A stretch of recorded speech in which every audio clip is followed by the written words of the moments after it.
The episode starts with Megas pursuing Leonard, who flees to Smith and Klein. Leonard apologizes, stating he couldn't stabilize Megas, who has mutated, and her child is about to be born. Megas advances, and Smith attempts to stop her with Saint Selena's ashes. She evades him, believing they intend to harm her child. Enraged, she vanishes. Smith finds Megas, while Klein gives Leonard the blood vessel thief artifact. Leonard tries to capture Megas, but she's too fast. She attacks Leonard with her hair, but he narrowly avoids it. Leonard insists they must get her to the memorial hall to survive, and they all head towards it, with Megas pursuing and attacking them. Smith tries to block her attacks, but fails. Leonard attempts to grab Megas again, but she breaks free and attacks Smith. Klein begins performing ritual magic, praying to the Evernight goddess to suppress the evil god's child and Megas' actions. Megas is temporarily trapped, and Leonard attacks her with the blood vessel thief to weaken her. However, Megas, now incredibly powerful, breaks Klein's ritual magic and throws him aside. Smith attacks Megas with Saint Selena's ashes. Megas senses this and attacks Smith, who dodges,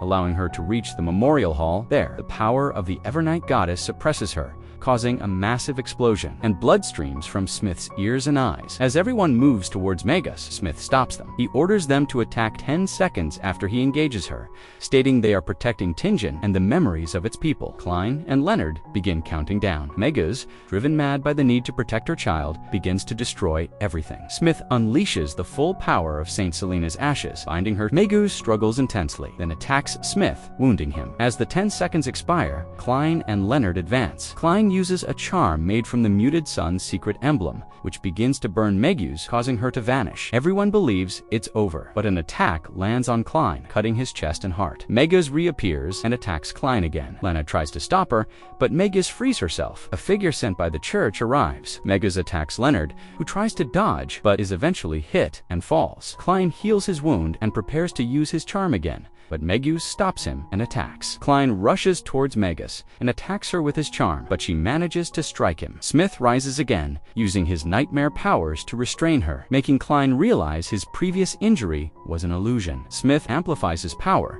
and Klein prepares to use his charm again. However, he hears the cries of the evil god's child, causing blood to stream from his eyes. Megas, empowered, throws Smith and Klein aside. The time for the evil god's child's birth arrives, and lightning flashes in the sky. Rosin prays for the Nighthawks. In the sky, the true creator from the Hangman pathway appears. No one can move. Smith bravely stands up, but Klein struggles to rise. Smith removes his heart and places it in the box containing Saint Selena's ashes, causing blue flowers to bloom. Megas attacks Smith, but he is unharmed. Deceased Nighthawks appear to help Smith gather power. Smith captures Megas, and Klein uses the sun charm on her. Megas and her child are destroyed by the power of the sun charm. "Captain, we did it!" Klein exclaims. "We saved Tingen," Smith replies. Smith dies remembering daily, and Klein tries to revive him. Suddenly, someone rips out Klein's heart. It's the figure from the church, whose face Klein sees. The figure takes Saint Selena's ashes. The voice of Queen of Illused, a Grade 0 sealed artifact, is heard. It reveals that anything written with the pen becomes true,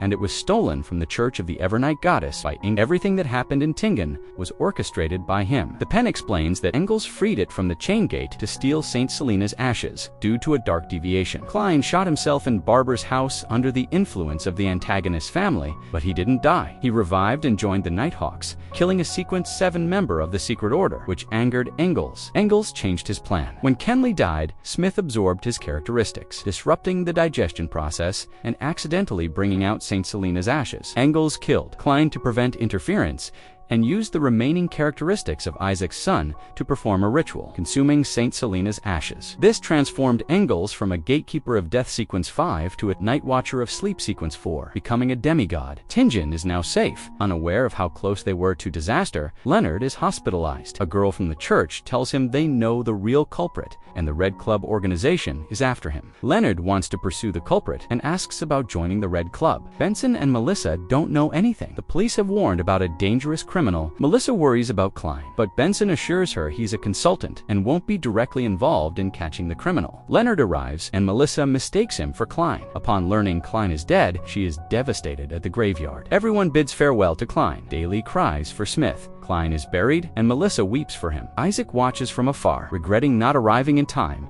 and vowing to find the culprit. Leonard remembers his fallen comrades. Back at the graveyard, words from Horn are heard, and gray fog emerges from Klein's grave. With a hand reaching out, Klein is back in the gray fog world, his heart regenerating. He repairs the broken gray fog world and questions his own nature, wondering if he's an evil spirit seeking revenge. He realizes Ingalls is behind everything, aided by the sealed artifact quill of Alutzed, which makes anything written with it become true. He believes there must be a loophole, and that Ingalls' goal was to acquire Saint Selena's ashes, not necessarily to kill him. Klein uses divination to find Ingalls and Lanos's locations and seeks a source of power. The only answer is to go to Backland. Klein visits Smith's grave, prays for him, and then leaves to see his siblings. Melissa senses his presence, but dismisses it as her imagination. Klein is unable to meet them. Benson and Melissa go shopping, feeling magic around them. Klein, disguised as a clown, is there to cheer up his sister. The post-credit scene shows Klein in Backland, the capital of the Lowen Kingdom, giving his name Sherlock Moriarty. And with that, the season 1 of the series completes.